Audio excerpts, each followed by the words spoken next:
Okay, so it's important, once again, for that antagonist to relax during the movement.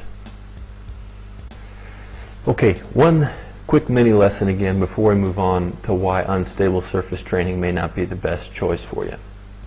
Proprioception, and this may be where some of the confusion comes in about stabilizer muscles, is that within a muscle there are muscle spindles and nerves that tell you where your muscles and limbs are at during a given movement. Okay, so when you're doing a vertical jump or performing a backflip or whatever you're doing, your body knows intuitively, it feels intuitive, but it's actually physical. It knows where your limbs are at and knows where your muscles are at and how they're moving. This is called proprioception, and it's a function of stability in a way, because as your body knows what's going on, it knows which muscles to activate in order to stabilize during a given movement. Okay, so these three principles, stabilizer muscles and the role of stabilization, antagonist muscles and the importance of relaxing the antagonist muscle during any movement, and third, proprioception, these all come into play during unstable surface training in a way which undermines the specificity of training. Let me explain this.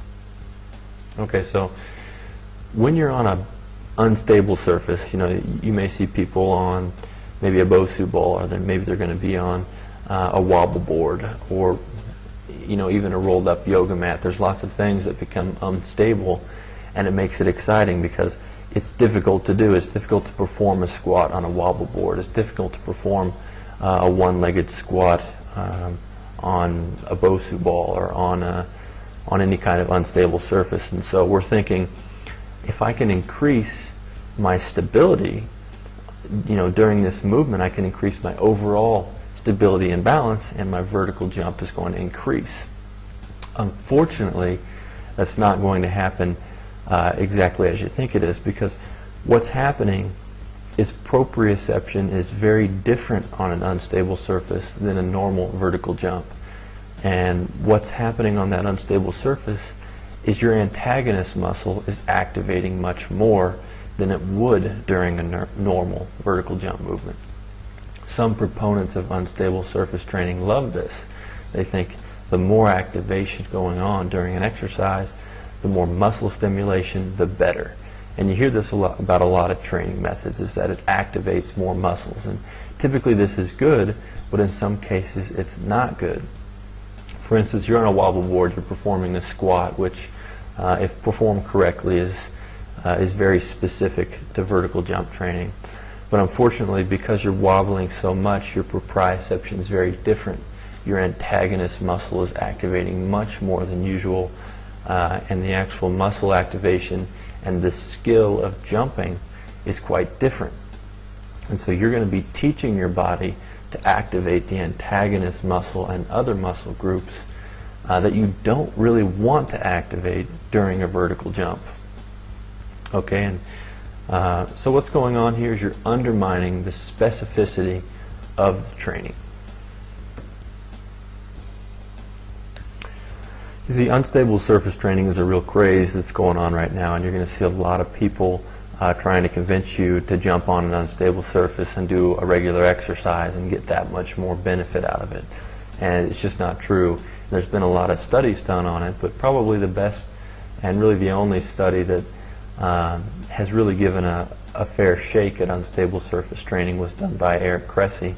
And the reason I like his study is because he only did unstable surface training for his experimental group for about 1/50th of their training exercises. So really there was just a supplement to their regular training program, which was a very good program. They were lifting heavy weights, they were doing explosive exercises, and what happened is that the group that was performing even a small amount of unstable surface training didn't get the same amount of results that the regular group without unstable surface training was able to receive.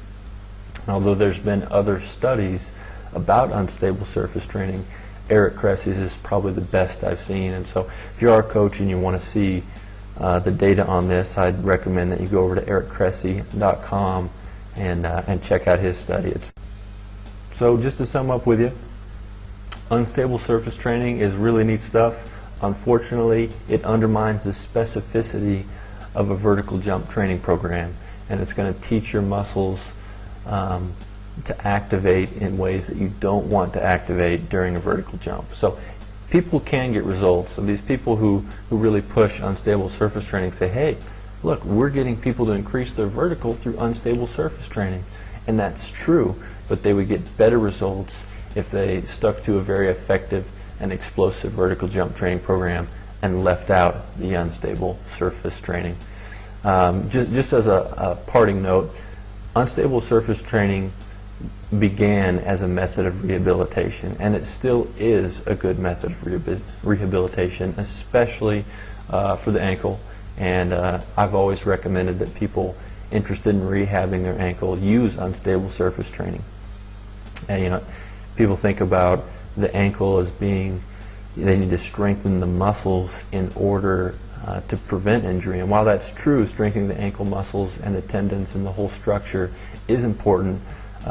Improving reaction time and proprioception in the ankle joint is equally as important in order to avoid ankle injury in the future. Because a bad reaction, no matter how strong that muscle is, those muscles are, and how much stability is there, a bad reaction time in the ankle is still going to result in ankle sprains and twists. So I hope this helped you, and I hope to help you make a good decision on whether or not to add unstable surface training into your training regime. And thank you very much. Bye-bye.